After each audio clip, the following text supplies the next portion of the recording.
My name is Tammy, a 39-year-old working in the sales department of a trading company. Since my student days, I've always had a knack for taking the lead in groups and bringing people together.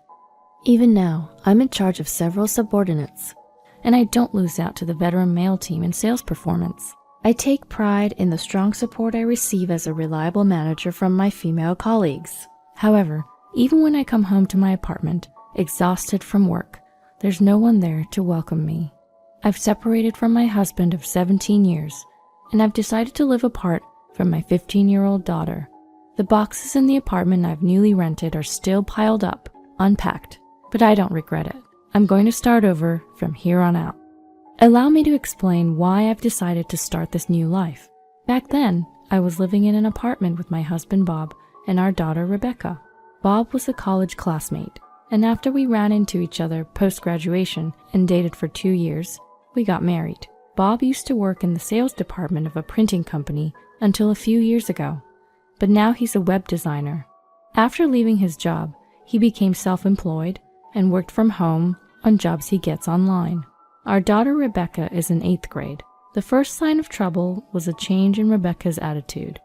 What the heck? I told you to buy the moisturizing cream. Oh, sorry, honey. I totally forgot. I promise I'll get it after work tomorrow. You're totally useless. I can't believe it. Rebecca started to look at me with cold eyes more often, and her words became more and more harsh each day. I guess it can't be helped because she's at that age. That's what I would tell myself at first. Hey, Dad, do you want to go out with me on your day off? There's a movie I want to see. Sure, sounds fun. Which movie? In the past, Bob would usually say, let's go with Mom as well. But now it seemed he had no qualms about leaving me behind. Hey, give me some money. You heard our conversation, right? Rebecca and I are going to see a movie this weekend. $300 should be enough. $300? Isn't that a bit too much? Can't you use your debit card for your account? Just do it. I'll need cash too. We're going to do some shopping and eat out too. At some point, even Bob began to treat me poorly. Our conversations as a couple decreased, and I began to feel isolated. Then one Sunday, on that day, Bob and Rebecca complained about the breakfast I had prepared. What the hell is this? I always tell you I want my eggs over easy. Get it right. Well, there's no need to be so upset. And the soup doesn't taste good. Didn't I tell you before that I hate mushrooms? But they're good for you. Can't you say something to her, Bob?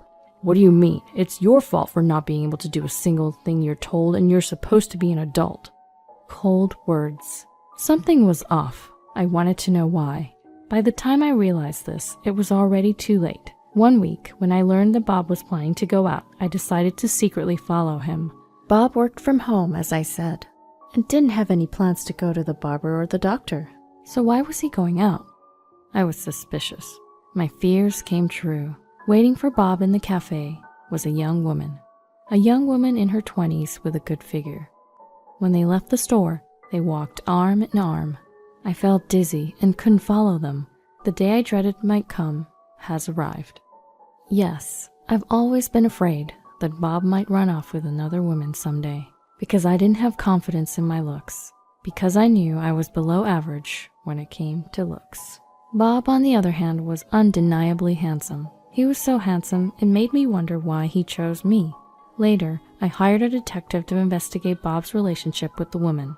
Your husband's mistress is a 26-year-old woman who works at a cosmetic surgery clinic. Her name is Sofia Garcia.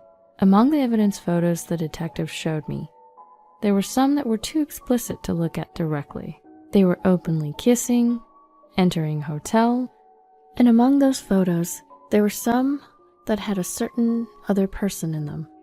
This one too. This one also shows the three of them with Rebecca too. What's going on? What does this mean? So it was your daughter after all. It appears that your husband's relationship with Sophia is approved by Rebecca. I was dumbstruck. I felt an acute sense of alienation and loneliness. What had I done to deserve this? Biting back my tears, I made another request to the detective to record conversations between Bob and Rebecca. Several times a month, they would extract money from me to go enjoy their movie dates and shopping sprees. I was certain that somewhere in their banter, there must be some undeniable evidence. Days later, I played back the sound recording the detective sent me. I was speechless. She's seriously annoying. She can't even follow simple instructions and then tries to play the mother card. Well, she is technically your mom. Why don't you just dump her already? Sophia's been waiting patiently, hasn't she? About that, Rebecca, I'm thinking it's still too soon to think about divorce. Huh? That doesn't make any sense. Sophia's been waiting, right? I've talked it through with Sophia. I just can't stand breathing the same air as that ugly woman. Same here, but she earns the money more than me, frustratingly so. You get it, right? Is that so? I didn't really know. Yeah, that's how it is. If I divorce her carelessly, I won't be able to use that money. We've got to play this carefully. So we just pull out all the money we can and then let Sophia move in? That's right. I need to check if Sophia can handle that kind of life. And if not, I'll have to persuade her. I think Sophia will be fine. She's so understanding. Beautiful women are just different, you know? Yeah, I know. I regret it so much. The biggest mistake of my life was marrying that ugly woman. That day, under a hot shower, I wept copiously. I cried and cried and cried and finally made up my mind. Enough was enough. If that was their plan, so be it. I'm not stupid. Rather than let them take advantage of me, I decided it was high time to take some serious action. I remember the hardship of the following weeks well.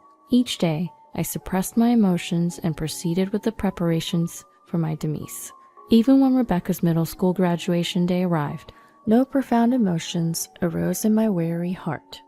Oh my gosh, I can't decide on a hairstyle. It's so frustrating. Who gave me this face? Seriously. Rebecca indeed was the spitting image of me. Facing the mirror, I pretended to ignore her usual grouchy remarks. Then, hey, I need some money. Around $400 will do. What's a kid gonna do with $400? Besides, today is your graduation ceremony, isn't it? Well, obviously because it's graduation, I'm going out with friends afterwards and eating out with Dad too. In the end, I handed Rebecca the $400. This is the last time, I thought as I did so. Rebecca took the money without a word of thanks and said, Hey, I'm going to get plastic surgery soon. Plastic surgery? Yeah, I'm saying goodbye to this ugly face that looks just like yours. I can't wait. A total transformation in a month before high school starts. Okay. Huh? I'm surprised. I thought you would be much more against it. What a letdown. Well, I won't say anything. It's your body, Rebecca. Yeah, you know what I mean, right? It's only natural to want to get plastic surgery with a face like this. It's your fault. Afterwards, I drove Bob and Rebecca to middle school. Rebecca made me stop the car a little before we got to the school.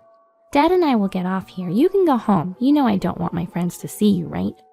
Of course, I went home. I had no interest in attending the ceremony. Everything went as planned, which felt quite nice. I returned to the apartment and waited. A truck and 3 men arrived. All right, we'll pack and move things out. Given the amount of stuff, I think we should be done in about 2 hours. Thank you, I appreciate your help. That day, I moved to a new apartment, leaving the divorce papers on the table of the old apartment. I had put in a request for a vacation at my work. I toured several places domestically, savoring the rare freedom. Perhaps I could have enjoyed it more without the persistent calls from Bob and Rebecca. A few days later, I returned to the new apartment all rested from my journey when I finally answered one of Bob's incessant calls of the day. You finally answered. Hey, where are you? What are you doing? I'm just relaxing in my room watching TV. What is it? You sound so flustered. Is something wrong? What do you mean is something wrong? What do you mean by your room? Explain yourself properly. There's no what do you mean. You saw it, didn't you? The divorce papers, that's all. No explanation is needed, right? So you knew about About your what? If you mean your affair, I knew. I have no intention of breaking up. I figured. With your income, you can't support Rebecca. But tough luck. I'm getting divorced and taking alimony, too. Who says I'm going to pay alimony? We should talk about this matter calmly. Oh yes, you can bring Rebecca along or not. It doesn't matter to me. I didn't really want to see them anymore, so I abruptly ended the call, turned off my phone, and cut off contact. I chose the cafe to have our discussion. The same cafe where I first saw Bob meeting with Sophia, but only Bob came. There was no sight of Rebecca. She must be fresh out of plastic surgery. Poor girl. Who's that with you? This is my attorney, Mr. Johnson. You brought a lawyer? Well, Did you bring the filled out divorce papers as I asked? As I've said, I won't fill out such a thing. I'll tell you as many times as it takes. I have no intention of breaking up. Do you just want the money I earn? Do you think we can continue our marriage for that reason? What? Who said I'm after your money? Who said it? You're making assumptions about people's feelings. I gave Mr. Johnson a nod. Mr. Johnson took out his smartphone and calmly pressed the play button. What started to play was a conversation between Bob and Rebecca from that day. Bob's face turned pale instantly. No wonder. It's quite something to have your own bad-mouthing played out right in front of you. I don't want to breathe the same air as that ugly woman. If I carelessly break up with her, I won't be able to use the money. No matter how many times I hear them, those harsh words cut right through my heart. Knowing that this is his true feelings sends chills down my spine. A recording? What the hell do you think you're doing? What am I doing? I think I should be the one to say that. Did you use the money I gave you to go out with that woman, Sophia? That's not exactly, but... May I confirm something? You don't intend to divorce, correct? Bob nodded, and Mr. Johnson continued. In that case, we will file for divorce with the family court. We can also discuss the division of assets.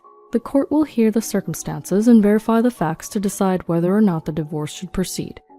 In this case, Mr. Johnson held his smartphone. The conversation with your daughter earlier is quite decisive. In my personal opinion, the divorce is almost certain. I came here today to talk about what comes next. I started taking out various documents. All of them were carefully prepared for this day. This chart shows how much money I gave you and when. This one is a record of utility bill payments. What the hell? What are you showing me all this for? And this is a record of money withdrawn from our joint account. Rebecca's surgery cost quite a bit, didn't it? Eyelid surgery, eye shape correction, double eyelid surgery, nostril reduction, philtrum reduction, creating tear bags, cheek and nasal bone shaving. The surgeries totaled $40,000. There's only about $20,000 left in the savings. There used to be $70,000. You've spent quite a bit, haven't you? That was for Rebecca. I could save up again. Do you realize that I was the one who mostly saved up that money? I was really starting to get angry. I'm okay with splitting what's left in the account for the division of property. I won't say anything about Rebecca's surgery costs. However, what? I expect you to pay for the emotional distress I've suffered, so keep that in mind. And... Wait, there's more? Have you kept in touch with that woman, Sophia? No, not really. That's what I thought, because... Well, I hired a private investigator to look into her. She's got a criminal record, so you better be careful. A criminal record? She was charged with fraud and was arrested. She was in cahoots with the director of another cosmetics surgery clinic. What the... She must have thought you and Rebecca were easy targets. My condolences. Rebecca? What about Rebecca's surgery then? I hope everything went well. Otherwise, we might have to negotiate with the hospital. Might even have to sue them. We'll have to see whether the clinic would agree to a settlement in that case. There are many dishonest clinics that deny their mistakes and dig in their heels. Hearing Mr. Johnson's words, Bob's face noticeably turned pale. That's all for today. Send the divorce papers, okay? Direct them to Mr. Johnson, since I obviously won't be giving you my address. Well, wait, please, one last thing. What? Can you lend me some money? He looked pitiful. I'm ashamed I ever fell for such a man. Absolutely not. I left the cafe with Mr. Johnson, leaving a devastated Bob behind. According to rumors, Bob and Rebecca's life turned into a complete mess afterwards. On Bob's salary alone, it was even hard to afford an apartment and support Rebecca. Eventually, Rebecca had to start doing odd jobs like newspaper delivery, and they moved to a cheaper apartment, downgrading their living standard. With just his web design projects, he couldn't make ends meet and even had to take up day labor. Pitiful, really. But Bob must pull through. After all, he hasn't finished paying my alimony yet. I decided to let him pay it off in installments. Paying out $30,000 all at once would have been impossible for Bob. Given his small business, which barely covered his side income, borrowing money would have been out of the question too. I could have let him borrow money from a loan shark, but I didn't want to put that much pressure on him. A few days later, I received a call from Rebecca. As expected, the surgery was a total failure. It was far from ideal. Rebecca and I met at the cafe and had a long chat after not seeing each other for a long time. She still had bandages on part of her face. The surgery left marks and I need another operation to remove them. It's the worst. Still can't get in touch with that Sophia girl, huh? Yeah, you were right, Mom. She only saw us as easy targets. Rebecca stared out the window, a far-off look in her eyes. She seemed more mature to me than before. Well, I gotta go now. I have to go to my part-time job and do my high school homework afterwards. I'm really busy. Good luck. Thanks. Mom, I'm really sorry for all the trouble I've caused. No need to be polite all of a sudden. I won't give you any money, okay? I won't ask for it anymore. With a wave, Rebecca left the cafe, and that's how I ended up where I am today. I don't have many regrets. I'm satisfied with my current life. Rebecca is practically living on her own now, and I have no lingering feelings for my good-for-nothing ex-husband, who had nothing going for him except his looks. I saw him the other day in town. He was covered in dirt, working in construction gear and a helmet. Did he always have such gloomy eyes? He looked so different. I barely recognized him. Making a living is hard work, and he deserved to be in such a pitiful state after wasting so much money. It's not all about looks. I truly believe that now. I will continue to do my best as I am. In my eyes, the future now looks brighter than ever as I've hit the reset button on my life.